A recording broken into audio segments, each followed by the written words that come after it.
Good afternoon from Yami B TV. Wishing you all well, sending loads of love as usual. Now we're going to get round to life sentences now. And never mind doing one life sentence in one lifetime if you think that isn't enough. I have met many men that have gone on after being out from their first life sentence to go and only get another life sentence. Now, all right, punishment must fit the crime. We know this. If you're guilty of murder, you must go to prison for life. That is the way the law runs. But let's just break it down a little bit. Now, Paul Glen's about 6'5", maybe even 6'6". Sometimes I forget to mention him in some of my hardest men because he is one hard geezer, if you get what I mean. But lucky you lot reminded me as usual. I need a little jolt, and I spent a lot of time with Paul Glen, right? So the sad factor of all this is that he was very young when he got the first sentence. By remembering, I think he might have been under 21. No excuses.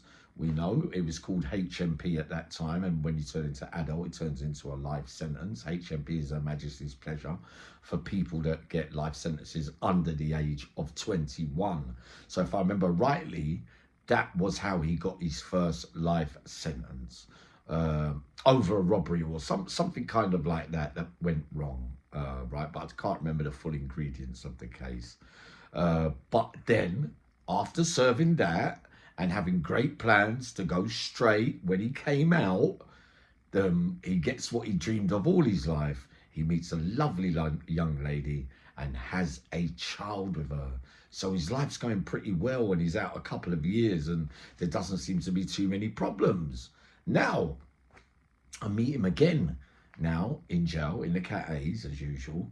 He's doing another life sentence with a recommendation that he is never to be released.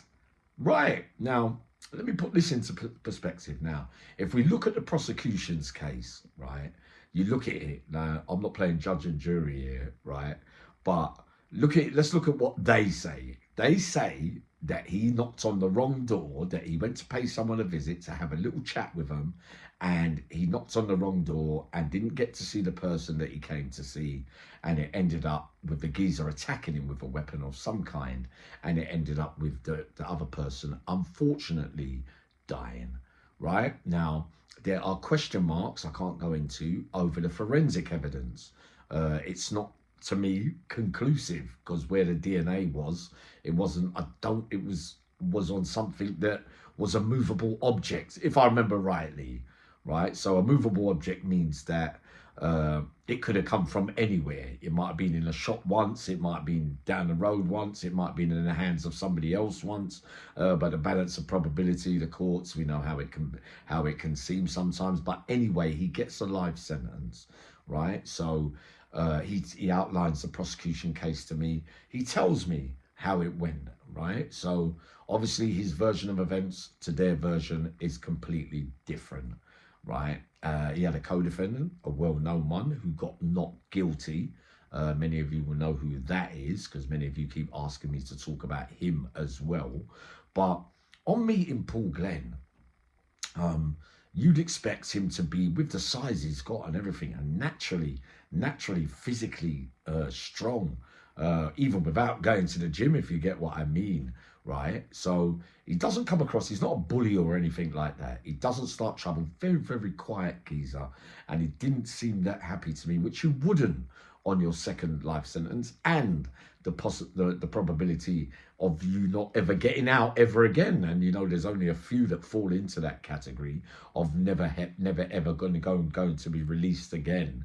But if we compare it, say, to Johnny Hilton, who was on Sean Atwood the other day, and it was so nice to see John all bubbly and happy and everything after seeing him in jail all them years. Johnny Hilton got a life sentence for a robbery, I think for 2 murders on a robbery, or he admitted to it, or something happened. Something went wrong on a robbery anyway, and he got a life sentence, right?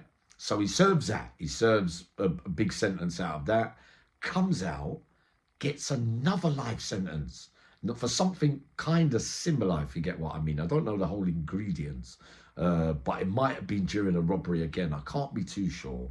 And I'm thinking at first he fell into the category of never having to be released, but I can't be too sure again about that, because you know Uncle Yami doesn't look at things and research and that kind of thing. All I do is remember what I was told whilst I was behind the door and I was around these figures. Now, Johnny Hilton serves 2 life sentences in one lifetime and he gets back out, right? So he gets a chance to live a little bit of life. And some of the things I remember about him, he used to go on the tennis court, even though his movement was limited. Very, very soldier, this man. He used to stand up in one place and hit the ball back from one position, but he was still doing his bits of training well into his 80s and that kind of stuff. I saw him around about the millennium as he got the 2nd life sentence, if you get what I mean. And I was always of the opinion that he would never get out, because I didn't think he'd last, you know, the age thing for one, and two, I didn't think that he stood any chance of getting out on a 2nd life sentence. But he did. He behaved himself, done everything that was asked of him, and got back out. And now is sitting on interviews, which I never ever expected. When you meet people inside, you just can't imagine. It shows you the change in some men. In the end, it's never too late, is it? And he goes up there and he tells his story to Sean Atwood. But I remember he was a grumpy old man, but he was funny. He used to tell me off a couple of times, right? But he was a good man, if you get what I mean, in that environment. John never really spoke a lot, never had a lot of words to say, but still had his wits about him, and still very clever, if you get what I mean, for a man of that age. Now, to go through 2 life sentences is enough to send you to the nut house, honestly. Never mind 1 life sentence is enough when you're faced with that. So if you ever think about you want to go there and do a life sentence, you'll soon find out how difficult it is to do 1, let alone 2. So all credit to John for coming through all that with his wits still intact, if you get what I mean. So it was really nice to see him the other day, and I send my respects to John. But with Paul Glen, you've got to feel a little bit sorry for him, because I've heard he's got married in jail as well now, so at least he's got some kind of support there.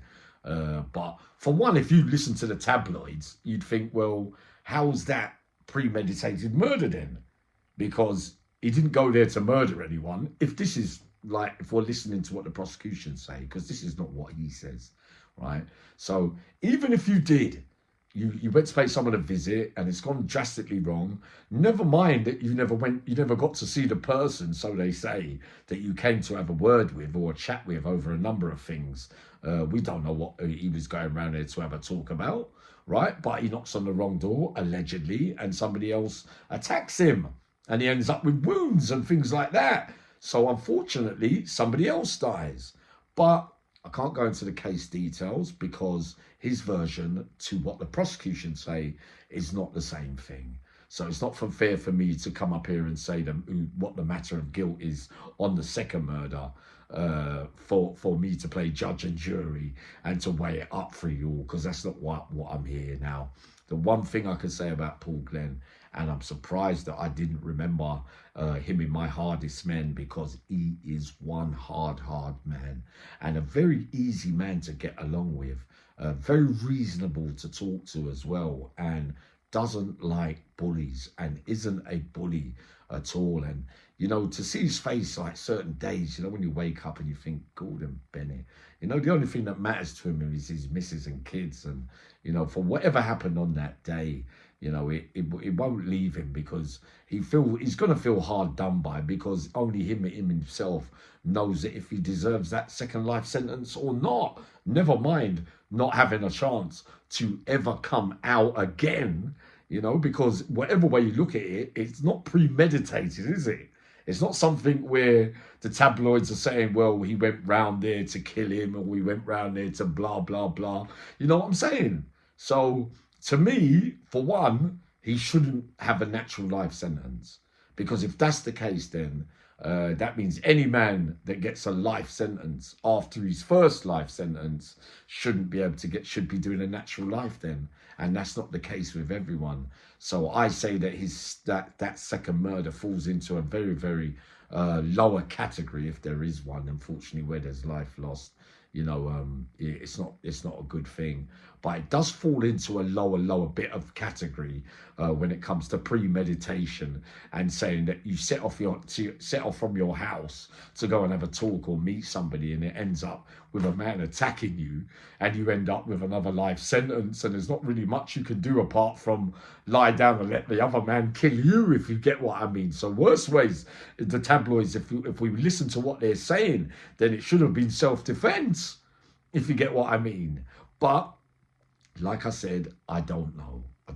All I know is I read his paperwork and I talked to Paul at length, and I believe that is a case that needs case reviewed for one, right? I wasn't really close to Paul Glen, so I don't need to talk up for him, if you get what I mean. But I know justice when I see it, because I've been around a lot of cases where things tally up, and I think, well, you know what? You're your own worst enemy. You've got to go and face the music. But not in this case, right? Now, I know that he could have a row. I know that he could look after himself. I see him get angry a couple of times, and I see a couple of men hit the deck. I know that Paul gets along with most men, but very quiet man who has little to say on many things. So that tells me in itself that he's a very unhappy man with the state of play, with the way that they've got him in there, that I believe wholeheartedly that it's a stitch up. Because if you look at again, if we're going by what the tabloid said, maybe they were after someone else and couldn't get someone else and decided to take it out on him, if you get what I mean. But that's not what we're here to talk about. You asked me about Paul Glen, and that is my opinion of him. And I every dealing I had with him, I thought that he was a decent man behind the door. Outside, I've never seen him. We know that you got to pay the penalty for crimes that you commit, but there are standards, and there are justice, and then there's injustice, and there's things that are right. Things that where you say, well, no, you definitely can't come out, because there's some of the people that are down to never come out. Look them up, right? I've got a few in my mind, real hardcore murderers that went on murder sprees, and they're never ever getting out. Now, how does that case fall under never to be released ever again is beyond me, if I compare it to a lot of the other cases that I see. So yeah, pay my respects to Paul Glen, who I thought was a decent man, like I've said already. But again, John Hilton as well. Isn't it nice, after all these years, after so many, this man goes back way back in history and still gets a chance to come back out and live as long as he's going to live, because he seems to be in pretty good health and seems to be much more charismatic out here than he ever was in jail. That's what I say. When you look at a man in jail and you look at him outside, you think, well, he wasn't like that in jail. I was quite surprised, but nicely surprised, if you get what I mean. But that's what you asked for. That's my breakdown of it all. But no, sometimes justice isn't served in the correct way, and I suppose there's many men that can vouch for that as well. So yeah, that's what you asked for, so that's what I've given you today. 2 men, 2 life sentences in one lifetime. One's out, one at the moment doesn't seem to ever have a chance of ever getting out, if you get what I mean. Sending loads of love.